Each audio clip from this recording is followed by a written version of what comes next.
করো।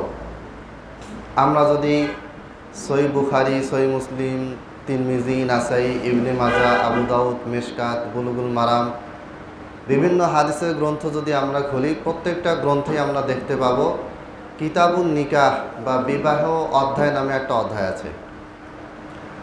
এবং বিবাহটা গুরুত্বপূর্ণ হওয়ার কারণেই এটাকে কিভাবে ভেঙ্গে তছনছ করা যায়, এই জন্য সেকুলার যত কান্ট্রি আছে বাংলাদেশ সহ, বাংলাদেশকে মানুষ মুসলমান কান্ট্রি মনে করে। মুসলমানের সংখ্যা বেশি, তবে বাংলাদেশ সাংবিধানিক হিসাবে এটা একটা সেকুলার কান্ট্রি, সেকুলার দেশ। তো বাংলাদেশেও বিবাহটাকে কিভাবে আটকে রাখা যায়, এজন্য করা হয়েছে কি 18 বছর মেয়েদের জন্য আর ছেলেদের জন্য 21 বছর। অনেক উন্নত বিশ্বে 16 বছর রাখা হয়েছে। এখন কথা হচ্ছে যে এটার কারণ কি? এটার একমাত্র কারণ মুসলিম ছেলেমেয়েরা তারা যেন, বা মুসলিম পরিবারের যে একটা প্রথা, ইসলামের যে একটা বিধান আছে, এটা যেন পালন করা কষ্ট হয়ে যায়। আমরা দেখতে পাই সহশিক্ষা বাংলাদেশে চালু আছে এবং সরকার চাইলে এটাকে বন্ধ করতে পারে, যেটা হবে মেয়ে সেকশন, ওটা হবে ছেলে সেকশন, ছেলে মেয়ে একসাথে ক্লাস করতে পারবে না। এই ব্যবস্থা সরকার চাইলেই করতে পারে, কিন্তু সরকার কখনো এটা করবে না।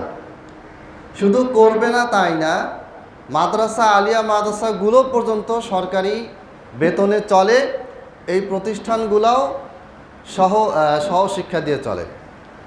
হাতে গোনা কিছু প্রতিষ্ঠান আছে যেগুলা সহশিক্ষাকে বাদ দিয়ে ছেলে আলাদা মেয়ে আলাদা ক্লাস হয়, আলাদা বিল্ডিং আছে, আলাদা ভবন আছে, বা আলাদা পুরো মাদ্রাসার ক্যাম্পাসই আলাদা। যেমন তামিরুল মিল্লাত কামিল মাদ্রাসার ছেলে সেকশন আলাদা, ছেলে শাখা আলাদা, মেয়ে শাখা আলাদা।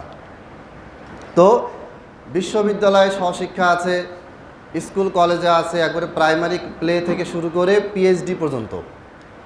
এটার কারণ কি? এটার কারণ হচ্ছে ছেলেমেয়েরা একসাথে থাকবে, মিশবে, তারা যা মন চায় তাই করবে, লিভ টুগেদারে করবে, কিন্তু তারা বিবাহের মতো গুরুত্বপূর্ণ দায়িত্বশীল কাজে যেন না আসে। যখন মুসলমানদের ভেতরে তাদের এই বিবাহ প্রথা, মুসলমানদের পরিবারটা যখন ভেঙে যাবে, তখন মুসলমানরা দুর্বল হয়ে যাবে। যখনই মুসলমানরা দুর্বল হয়ে যাবে, তখনই তাদেরকে কি করা হবে? আক্রমণ করা হবে, অ্যাটাক করা হবে, তাদের বিরুদ্ধে অ্যাকশন নেওয়া হবে, কিন্তু তারা আর মাথা উঁচু করে দাঁড়াতে পারবে না। এবং সেটাই বর্তমান বিশ্বে হয়েছে। অতএব বোঝা যাচ্ছে যে এটা অত্যন্ত গুরুত্বপূর্ণ একটা বিষয়। 12 বছর, 13 বছর, 14 বছর, মানে 18 বছর নিচে কোনো মেয়ে যদি ছেলের হাত ধরে পালিয়ে যায়, সে যদি 10টা প্রেম করে, সরকার কিছু বলবে না, আপনাকে জায়েজ আছে, কোনো অসুবিধা নেই, সরকারি বিধান মতো এটা কি জায়েজ। এই মেয়েটাকে যদি 18 বছর বয়সের আগে যদি বিয়ে দিয়ে দেন, থানা, পুলিশ, অফিসার সবাইকে আপনার বাসায় হাজির হবে, আপনাকে জরিমানা করবে, বিবাহের মুহূর্তে গিয়ে তারা বিবাহ ভেঙে দিবে, যেটা বাল্য বিবাহ, এটা ইসলামে নিষিদ্ধ, এটা হারাম, এগুলো বলে। অথচ সেম কাজ, বিয়ের মতো দায়িত্বশীল কাজে তাদেরকে যখন নিষেধ করা হচ্ছে, এই ছেলেমেয়েরা যখন বিয়ের আগে অবৈধ কাজে জড়িয়ে পড়তেছে, তখন সরকারের পক্ষ থেকে এটা কি করা হয়? এটাকে বৈধতা দেওয়া হচ্ছে। আজ পর্যন্ত আমি এটা শুনি নাই যে কোনো মেয়ে ছেলের সাথে হাত ধরে পালিয়ে গেছে আর পুলিশ গিয়ে সেই মেয়েটাকে উদ্ধার করে আসছে নিজ দায়িত্বে। থানায় গিয়েছে, অভিভাবক গিয়ে মামলা দিয়েছে, বারবার পুলিশকে বলেছে, তারপরে হলো পুলিশ ও মামলা করছে, যাই তাহলে মেয়েটাকে খুঁজে আনি। কিন্তু নিজ থেকেই ইউনো বা ডিসি বা জেলা প্রশাসক যারা আছেন, তারা খবর পেয়েছে যে অমুক জায়গায় একটা মেয়ের বিয়ে হচ্ছে, এই মেয়েটার বয়স 18 বছর হয়নি। 18 বছর হোক বা না হোক, যদি শুনে 18 বছর হয়নি, সাথে সাথে গিয়ে কি করে বিয়েটা ভেঙে দিবে। আমাদেরকে এইভাবে প্রোগ্রামিং করা হয়েছে, এইভাবে আমাদেরকে একটা সিস্টেমের মধ্যে ফেলে দেওয়া হয়েছে যে এইভাবে করে চললে মুসলমানদের পারিবারিক বন্ধনটা ধ্বংস হয়ে যাবে, নষ্ট হয়ে যাবে। মুসলমানরা কুকুর শিয়ালদের মতো সমাজে ঘুরে বেড়াবে, এদের অবস্থা হবে পশ্চিমাদের মতো। আর তারা ওটাই চায়। পশ্চিমাদের কি অবস্থা? জাপান, চীন, আমেরিকা, ব্রিটেন, অন্যান্য যত মুসলিম, ফ্রান্স বলেন, জার্মান বলেন, এই দেশগুলোতে কি হয়? একটা মানুষ সে বিয়ে না করে সারা জীবন সে কি করে, প্রেমিকা রাখে, বান্ধবী রাখে, তার সাথে সময় ব্যয় করে। শেষ বয়সে গিয়ে যখন তার শরীর দুর্বল হয়ে যায়, শরীর চলে না, বয়স 65, 70, 75 হয়ে যায়, তখন সে আর কাউকে পায় না সাথে। তখন ওই বান্ধবীও থাকে না, ছেলে মেয়ে তো নাই, তার যে দেখাশোনা করবে ছেলে মেয়েও নাই। সেক্ষেত্রে সে কি করে, দেখা গেল যে বাসায় পড়ে মরে পচে আছে, 2 সপ্তাহ 3 সপ্তাহ 1 মাস হয়ে গেছে, পাশের ফ্ল্যাটে যে আছে, পাশের বাসায় যে আছে সেও জানে না, কে খবর নেবে? তার মা বাবাই তো নাই, সে জানে না তার মা বাবাকে, তার জন্ম কোথায় হয়েছে, তার মা কোথায় বাবা কোথায় এটা সে জানে না, তার ভাই বোনও নাই, তার নিজের স্ত্রীও নাই, ছেলে মেয়েও নাই, বন্ধুরাও সবাই তো এইভাবে করে জীবন কাটাচ্ছে, কে কে খোঁজ খবর নেয়? তখন লাস্টে কি হয়, সেইভাবে করে মারা যায়। তার লাশটা পরে কি হয়, সরকারিভাবে এসে যেখানে সেখানে দাফন করে দেওয়া হয়, সরকারি কবরস্থানে তাকে কি করা হয়, দাফন করা হয়। এবং তারা মৃত্যুর আগে তাদের সম্পত্তি কাকে দিয়ে যাবে? আমার যদি 1 শতক জমি থাকে বা 1 লাখ টাকা থাকে, তাহলে আমার মৃত্যুর পরে কে পাবে? আমার 2 ছেলে আছে, 2 ছেলে পাবে, আমার স্ত্রী পাবে, ছেলে পাবে। আর যদি আমার ছেলে মেয়ে না থাকে, স্ত্রী না থাকে, তাহলে আমার ভাই পাবে, বোন পাবে। যদি আমার ভাই বোন স্ত্রী ছেলে মেয়ে কেউ না থাকে, বাবা মা থেকে, তারা পাবে। মানে এরকম সিস্টেম আছে ইসলামে। আর যদি ওয়ারিশ কেউ না থাকে, তাহলে আমি মসজিদে, মাদ্রাসায় বা কোনো এতিমখানায় বা কোনো সমাজ কল্যাণ কোনো সংস্থাকে আমি দান করে যাব। কিন্তু তাদের ক্ষেত্রে কি হয়, গণহারে তারা সব কিছু দান করে দিয়ে যায়, কুকুরের নামে উইল করে দিয়ে যায়, যে আমার মৃত্যুর পরে আমার এই 10 তলা বিল্ডিং আর ওই বিশাল কারখানা, এটার মালিককে আমার প্রিয় কুকুর, সে হবে মালিক। হাস্যকর অবস্থা। সেও জানে যে কুকুর এটা তো কাজ নাই, কিন্তু উইল করে দিতে হবে। এখন সিস্টেম, আমার পরে কেউ না কেউ তো পাবে। এরপর সরকার কি করে, সরকার সেই সম্পদটা বাজেয়াপ্ত করে সরকার নিজের আন্ডারে সেটা নিয়ে নেয়। এটাকে বলা হয় মাস্কবাদ। অর্থাৎ কোনো সম্পদের মালিক সাধারণ জনগণ হবে না, সরকারই হবে সমস্ত সম্পদের মালিক। এইভাবে করে সরকার শক্তিশালী হতে থাকে, সাধারণ জনগণ দুর্বল হতে থাকে। এই জনগণ কখনো ওই সরকারের বিরুদ্ধে আন্দোলন করা, ওই সরকারের বিরুদ্ধে নামার কথা চিন্তা করে না, কারণ তাকে তো আগেই একটা নেশার জগতে রেখে দেওয়া হয়েছে। গোটা পৃথিবীর যারা পরিচালনা করছে, এরা এটাই চায় যে মুসলমানদের ভিতরেও বিবাহ প্রথাটা যেন ভেঙে যায়, নষ্ট হয়ে যায়। তারা বলে যে 18 বছরের নিচে যদি কোনো মেয়ের বিয়ে হয়, এই মেয়েটা সন্তান উৎপাদনে অক্ষম, ছোট মেয়ে, এই মেয়েটা পারবে না, সে অসুস্থ হয়ে যাবে, তার দ্বারা কি হবে, সমস্যা হবে, নানান সমস্যা এসে। অথচ গোটা পৃথিবীর সমস্ত বিজ্ঞানী, সমস্ত গাইনোকোলজিস্ট, যারা ভ্রূণতত্ত্ব নিয়ে গবেষণা করেছে, যারা গাইনি, যারা গবেষক, এরা প্রত্যেকেই বলেছে যে সন্তান ধারণের জন্য একটা মেয়ে যদি সুস্থ মেয়ে হয়, অসুস্থ মেয়ে হলে তো আলাদা কথা, সুস্থ মেয়ে 13 বছর থেকে নিয়ে 26 বছর, এটা হচ্ছে তার সবচেয়ে উপযুক্ত সময়। যত বেশি সময় পার হবে তত বেশি তার বন্ধ্যাত্ব বাড়বে, মানে সন্তান গ্রহণের যোগ্যতা, ক্ষমতাটা কমতে থাকবে। আপনি দেখেন আমাদের দাদি, চাচি, মা, খালারা, তারা তাদের ম্যাক্সিমামেরই বিবাহ হয়েছিল 15 বছরের নিচে। 8টা, 10টা, 13টা। আমি যে মরিয়ম ডেন্টালে গেছি আমার ওয়াইফকে নিয়ে দাঁত দেখানোর জন্য, তো মরিয়ম ডেন্টাল উনি বললো যে ওনার ভাই বোনেরা হচ্ছে 13 জন, আমরা 5 জন, আমি সহ আমরা 5 জন ভাই বোন। এখন আমার কথা হচ্ছে যে একটা সময় বন্ধ্যাত্ব ছিল না, সিজারও ছিল না, ছিল কম। এখন এত নিয়ম নীতি করার পরেও বন্ধ্যাত্ব বাড়ছে কেন?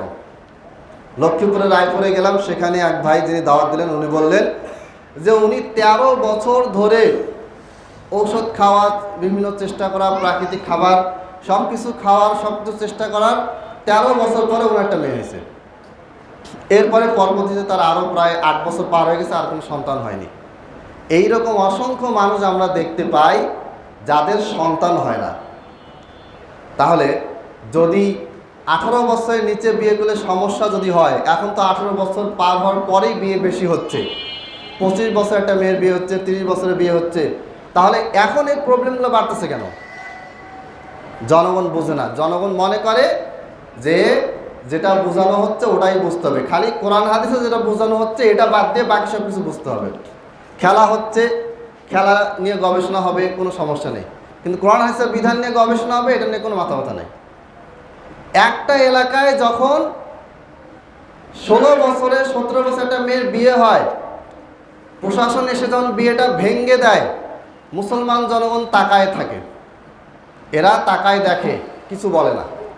অথচ উচিত ছিল ওই সময় প্রশাসনকে আটকে দেওয়া, যে আপনারা চলে যান, ইসলামী বিধান মতে এটা সম্পূর্ণ জায়েজ, এটা করতে পারবে, আপনারা কেউ বাধা দেবেন না। জনগণের উচিত ছিল, মুসলমানের জনগণের উচিত ছিল সেইখানে প্রশাসনকে বুঝিয়ে প্রশাসনকে ফেরত পাঠানো, কিন্তু এরা কি করে, তাকায় তাকায় দেখে।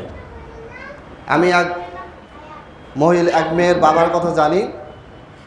বাবু এদিকে যাও, ওই সাইডে যাও, কথা বলো না, ঠিক আছে, এদিকে আসো, এদিকে আসো, এমনি চুপচাপ বসে থাকো। সেই লোক গরিব মানুষ 50,000 টাকা ঋণ করে বিয়ের আয়োজন করেছে। বিয়ের আয়োজন যে করেছে প্রকাশ্যে হচ্ছে, প্রশাসন কি জানে না? ভালো করেই জানে। প্রশাসন আগে এসে বাধা দেয়নি, মানা করে নাই। যেই সময়ে কাজী এসে বিয়ে পড়াবে সেই সময় প্রশাসনের লোক হাজির হয়ে বলল যে আমাদেরকে আদেশ করা হয়েছে, আমরা এই বিয়েটা হতে দিব না। বিয়েটা ভেঙে দিল। তো বিয়ে যদি ভেঙেই দাও, আরও আগে এসে বলো যে বিয়ে হবে না। 50,000 টাকা ঋণ করে তার পুরো সব কিছু ভেঙে তছনছ করে দেওয়া হলো, প্লাস তাকে 20,000 টাকা জরিমানা করা হলো, এবং বলা হলো নেক্সটে যদি আবার যদি মেয়েকে 18 বছর হওয়ার আগে বিয়ে দেওয়ার চেষ্টা করো, তোমাদের বাবা মা, মানে মেয়ের বাবা মা দুজনকেই জেলে পাঠানো হবে। সমাজে এরা আর অপরাধী খুঁজে পায় না। সমাজে মাদক দ্রব্যতে ভর্তি হয়ে গেছে, মাদক সেবীদেরকে এরা খুঁজে পায় না। সমাজে ধর্ষকের সংখ্যা বাড়ছে, ধর্ষকদেরকে প্রশাসন খুঁজে পায় না। যখন একটা বাচ্চা ধর্ষিত হয়, তাকে নিয়ে যখন নিউজ হয়, তাকে নিয়ে যখন দেশের মানুষ ফেসবুকে ইউটিউবে লেখালেখি করে, তখন তার ব্যাপারে পুলিশ অ্যাকশন নেয়। আমাদের এই যে রামিসা নামে একটা ছোট মেয়েকে যখন নির্মমভাবে হত্যা করা হলো, ফেসবুকে অনলাইনে প্রচণ্ড লেখালেখি হলো, তখন আমাদের প্রধানমন্ত্রী তারেক রহমান সাহেব মেয়েটার বাসায় গেলেন, গিয়ে তার বাবাকে বললেন যে 1 মাসের মধ্যে বিচার করব। 3 মাস হয়ে গেছে। যেই ছেলেটা খুন করেছে সে ধরাও পড়েছে, তার কাছ থেকে স্বীকারোক্তি, জবানবন্দি সব কিছু নেওয়াও হয়ে গেছে, 3 মাস হয়েও গেছে, কোনো বিচার হয়নি। তাহলে এগুলি সব কিছু একটা পাতানো খেলা। মুসলমানদেরকে বিয়ে থেকে দূরে রাখতে হবে। যেই মেয়েটা 100টা ছেলের সাথে, যেই ছেলেটা 100টা মেয়ের সাথে অবৈধ সম্পর্ক করে বেড়াচ্ছে, এদের ব্যাপারে পরিবার বাধা দিচ্ছে মেয়েটাকে। মেয়েটা যদি প্রশাসনকে গিয়ে বলে, প্রশাসন মেয়ের পক্ষে গিয়ে দাঁড়ায় যে সে বড় হয়েছে, সে স্বাধীন, সে যা খুশি করতে পারে, আপনারা কেন বাধা দিচ্ছেন? আর মেয়ের সম্মতি নিয়ে বাবা মা যদি মেয়েকে বিয়েতে রাজি করায়, বাধ্য করলে অবশ্যই সেটা বিয়ে হবে না, ভেঙে দিতে হবে, কোনো মেয়েকে বাধ্য করা যাবে না। কিন্তু কোনো মেয়ে রাজি হলো, তার বাবা মাও রাজি, ছেলে রাজি, ছেলে পক্ষ রাজি, সব কিছু ঠিক আছে, জাস্ট 18-র নিচে সার্টিফিকেট অনুযায়ী 18-এর নিচে বয়স হওয়ার কারণে বিয়ে ভেঙে দেওয়া হচ্ছে। কারণ কি? আমরা যদি আমাদের শেখ মুজিবুর রহমানকে দেখি, অথবা এই জিয়াউর রহমানকে যদি আমরা দেখি, তারা সবাই কম বয়সে বিয়ে করেছিলেন। তাদের স্ত্রীদের সংখ্যা, বয়স কারোর 18+ ছিল না, আরও কম ছিল।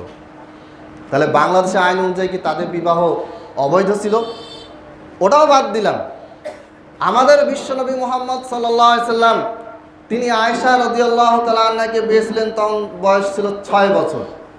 আর সংসার করার জন্য বাবা মায়ের বাসা থেকে, আবু বকর সিদ্দিক রাদিয়াল্লাহু তাআলা আনহুর বাসা থেকে আয়েশা রাদিয়াল্লাহু তাআলা আনহা স্বামীর কাছে, আল্লাহ নবী সাল্লাল্লাহু আলাইহি ওয়াসাল্লামের কাছে যখন যান, তখন তার বয়স ছিল মাত্র 9 বছর। আরব দেশে 8-9 বছর বয়সে ছেলেমেয়েরা অনেক বড় হয়ে যায়, তাদের বিষয়টা আলাদা।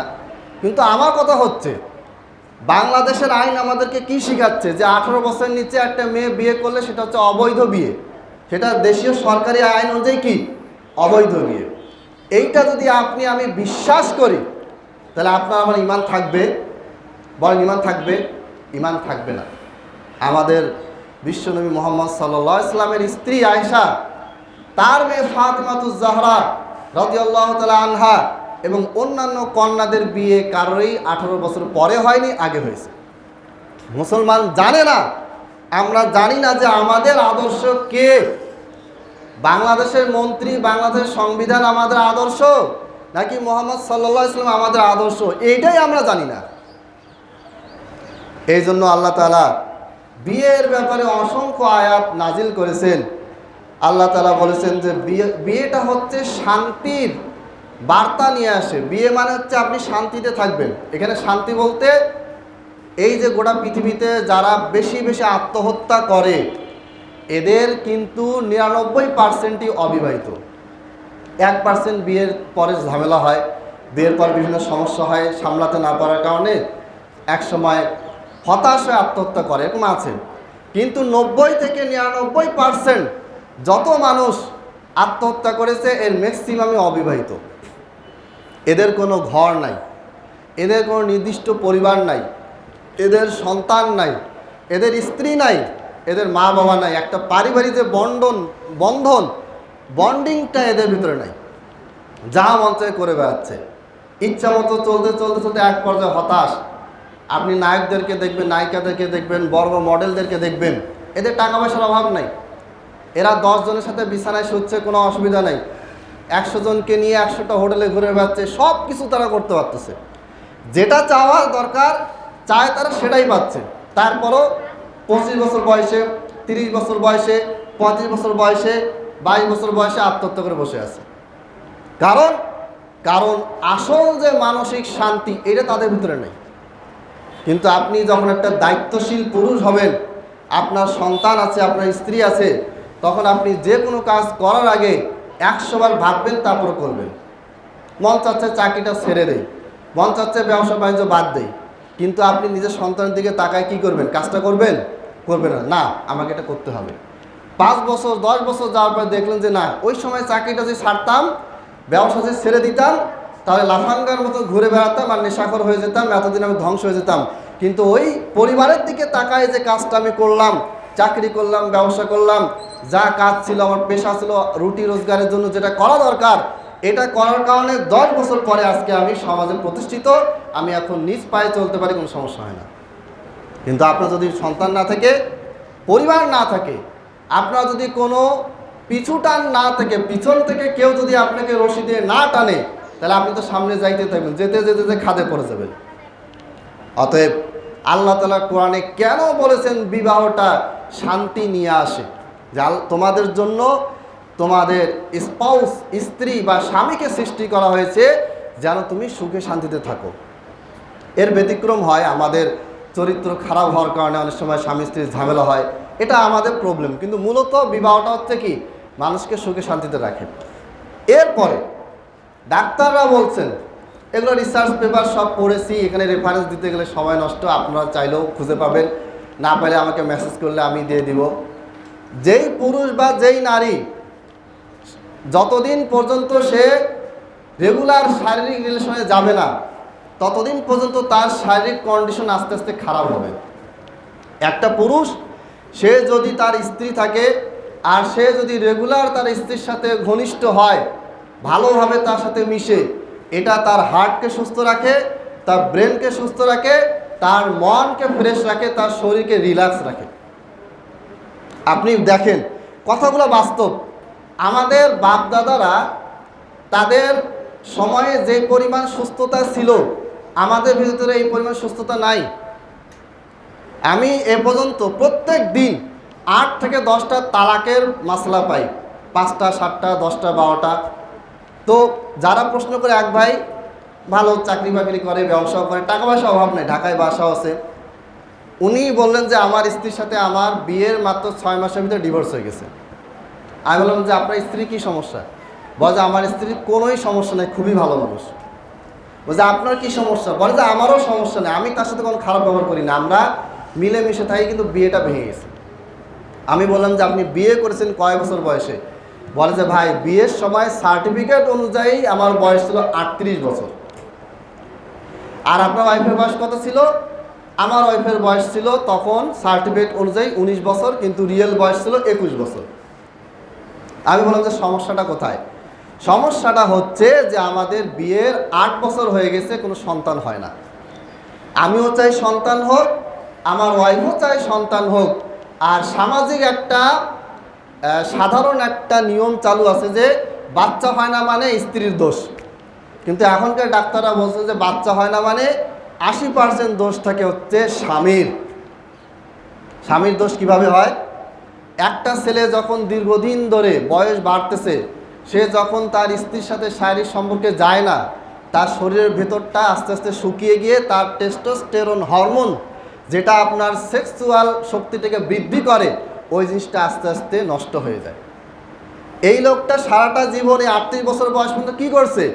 আল্লাহ তাকে যে ক্ষমতাটা দিচ্ছে ওটাকে জোর করে চিপে রাখছে, জোর করে টেনে রাখছে যে এই ক্ষমতা আমি ব্যবহার করব না। আপনার যদি একটা বাইক থেকে, গাড়ি থেকে ইঞ্জিনটা যতই দামি হোক, এই গাড়িটাকে যদি আপনি রেখে দেন 6 মাস, 1 বছর, 2 বছর পর গাড়ি ইঞ্জিন কী হয়ে যাবে? ডাউন হয়ে যাবে, ব্যাটারি ডাউন হয়ে যাবে, এই গাড়ি চলবে না। আর রেগুলার গাড়িটা চালাবেন, গাড়ি ঠিক থাকবে। এই লোকটা, আমি তখন বললাম যে ভাই সন্তান হচ্ছে না, এটা আপনার প্রবলেম। তখন বলেছে যে আপনি ঠিকই বলছেন, আমারই প্রবলেম। আমি বললাম যে আপনার টেস্টোস্টেরন তো কমে গেছে, এটা তো আর ফেরত আসবে না। সে বলছে সত্যি ওটাই। ডাক্তারের কাছে গেছে, ডাক্তার বলছে, স্ত্রীকে বলে নাই, সে নিজে গোপনে গেছে। শিক্ষিত মানুষ জানে আমার প্রবলেমও হতে পারে। ডাক্তারের কাছে গেছে, ডাক্তার বলছেন যে আপনার সন্তান উৎপাদনের জন্য আপনার বীর্যে যে পরিমাণ শুক্রাণু থাকা দরকার এটা নাই। লাখ লাখ শুক্রাণু প্রবেশ করবে, সেখান থেকে যে 2-1টা শুক্রাণু ভিতরে যাবে, ওইটা দিয়েই বাচ্চা হবে। আপনার তো লাখ লাখ, কেন, আপনার তো শুক্রাণুই নাই, যেটা দিয়ে সন্তান হবে এটা নাই, নষ্ট হয়ে গেছে। ওই লোক সুস্থ সবল মানুষ। এখন বলেন তার এই সমস্যা কেন হলো? সে কোনোদিন পতিতালয়ে যায় নাই, তার খারাপ অভ্যাস নেই, কিচ্ছু নাই, ভালো মানুষ। এই লোকটা শুধুমাত্র দেরিতে বিয়ে করার কারণে তার সন্তান হওয়ার যে ক্ষমতা, বাবা হওয়ার যে ক্ষমতা, এটা নষ্ট হয়ে গেছে। কেন? প্রতিষ্ঠিত হতে হবে। প্রতিষ্ঠিত আপনি হন না, কে মানা করছে? কিন্তু আপনি আপনার শরীরকে ঠিক রেখে প্রতিষ্ঠিত হন। আপনার শরীর যদি ঠিক না থাকে, কোটি টাকা দিয়েও তো আপনার মনে শান্তি থাকবে না। আপনার প্রচণ্ড মাথা ব্যথা, আপনাকে আমি 1 লাখ টাকা দিলাম, মাথা ব্যথা ভালো হবে? আপনি তখন বলবেন যে আগে আমার ডাক্তার দরকার, আগে মাথা ব্যথা ঠিক করতে হবে। ক্যান্সারে আপনি মারা যাচ্ছেন, আপনার হাত পা একবারে ক্যান্সারে, আপনার জীবন শেষ। তখন যদি বলি যে বিশ্বের সবচেয়ে সুস্বাদু খাবার নিয়ে আসছি, খাও, খেতে পারবেন? পারবেন না। প্রকৃত সুখ ইসলামের ভিতরেই আছে, প্রকৃত শান্তি ইসলামের ভিতরে আছে। এক ছেলে, বয়স তার, এগুলো আমার বাস্তব ঘটনা বলতেছি, বয়স তার 22-23 হবে, অনার্স মাস্টার শেষ করছে। তো ছেলেটার বাবার সাথে আমার কথাবার্তা হয়। আমাকে বললো যে ছেলেটা কার সাথে কথা বলে না, কোথায় কোথায় ঘুরে বেড়ায়, কি করে বেড়ায়, শরীর স্বাস্থ্য শুকায় যাচ্ছে, কি করা যায়? ওর খাওয়া দাওয়ার অভাব নাই, ফলমূল থেকে শুরু করে সব কিছুই আছে। আমি বললাম যে আপনার ছেলে বয়স কত? সে বয়স হলো 22 বছর। কি করে? মাস্টার্স ফাইনাল দিবে। আমি বললাম যে চাকরি বাকরি বা ব্যবসা বাণিজ্য নিয়ে কোনো টেনশন করছে না, আমার নিজস্ব দোকান আছে, দোকানে সে বসে, এই দোকান সে এক সময় তারই হবে, কারণ আমার আর ছেলে মেয়ে নাই, জমি জমা তারই হবে, টেনশন নাই অর্থে। আমি বললাম যে আপনি তাকে এক্ষুনি দ্রুত বিয়ে দিয়ে দেন। প্রথম কাজ, আপনি তাকে বিয়ে দিয়ে দেন, তারপরে কি হচ্ছে আপনি আমাকে বলেন। তারপরে খবর নাই, পরে দেখা হলো একদিন, ছেলে কেমন আছে? বলে আলহামদুলিল্লাহ ভালো আছে। কেন? আপনি তো জুলুম করতেছেন। আমাদের সরকার এই আইন আমাদের মাথার উপর চাপিয়ে দিয়ে জুলুম করতেছে। আর কিছু দল তো ইসলাম প্রতিষ্ঠার জন্য লড়াই করে যাচ্ছে, এই করে যাচ্ছে, সেই করে যাচ্ছে। অথচ ইসলামিক লয়ের বিরুদ্ধে, বিপরীতে একটা ল, 18 বছর নিচে একটা মেয়ে বিয়ে করতে পারবে না, এই যে একটা কুফরি আইন, এই আইনটা সংসদে আছে, এখন পর্যন্ত তারা সংসদে গিয়ে এটার বিরুদ্ধে কথা বলে নাই। তো তারা কি ইসলাম প্রতিষ্ঠা করতে চায় আমি এটাই তো বুঝি না।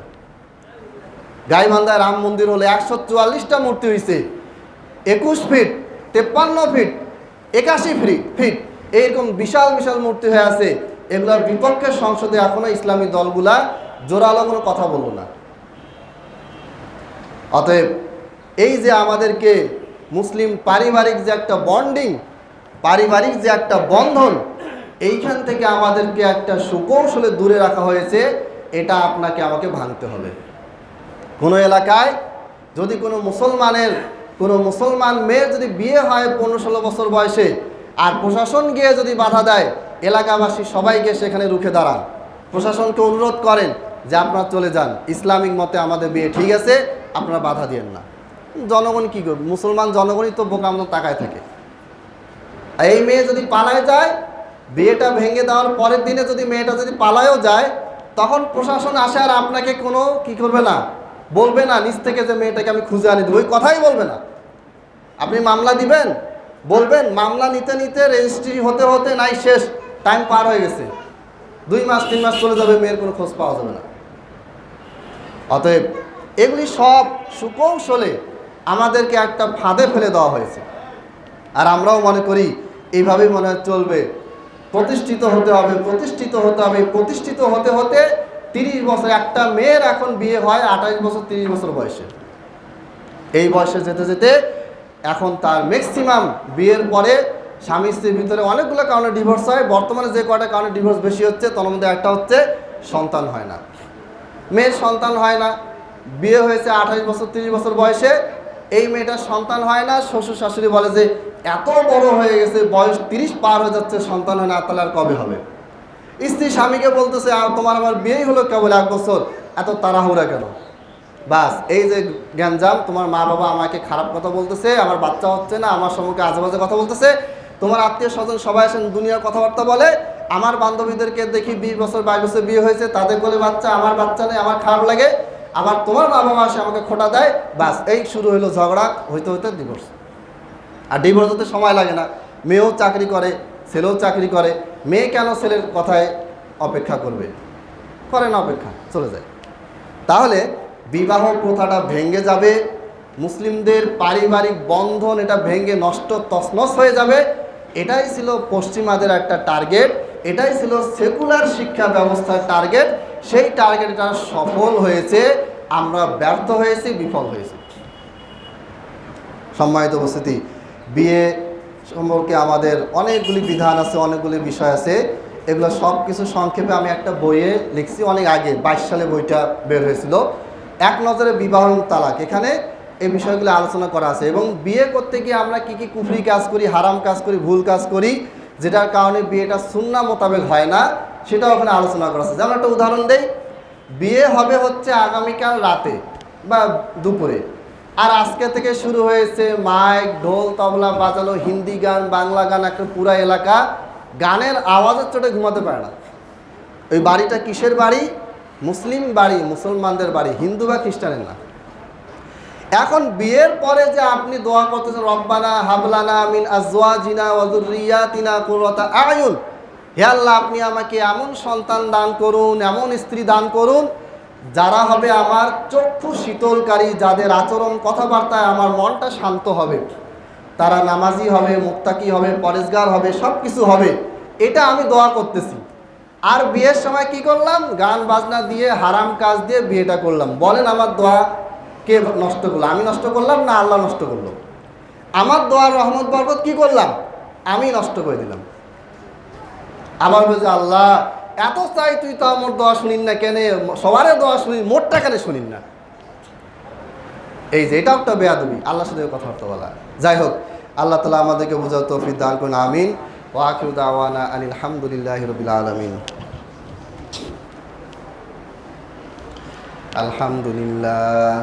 আলহামদুলিল্লাহি নাহমাদুহু ওয়া নাস্তাঈনুহু ওয়া নাস্তাগফিরুহু ওয়া নু'মিনু বিহি ওয়া নাতাওয়াক্কালু আলাইহি ونعوذ بالله من شرور أنفسنا ومن سيئات أعمالنا من يهده الله فلا مضل له ومن يضلل فلا هادي له وأشهد أن لا إله إلا الله وحده لا شريك له وأشهد أن محمدا عبده ورسوله اللهم صل على محمد وعلى آل محمد كما صليت على إبراهيم وعلى آل إبراهيم إنك حميد مجيد اللهم بارك على محمد وعلى آل محمد كما باركت على إبراهيم وعلى آل إبراهيم إنك حميد مجيد ربنا هب لنا من أزواجنا وذرياتنا قرة أعين وجعلنا للمتقين إماما ربنا آتنا في الدنيا حسنة وفي الآخرة حسنة وقنا عذاب النار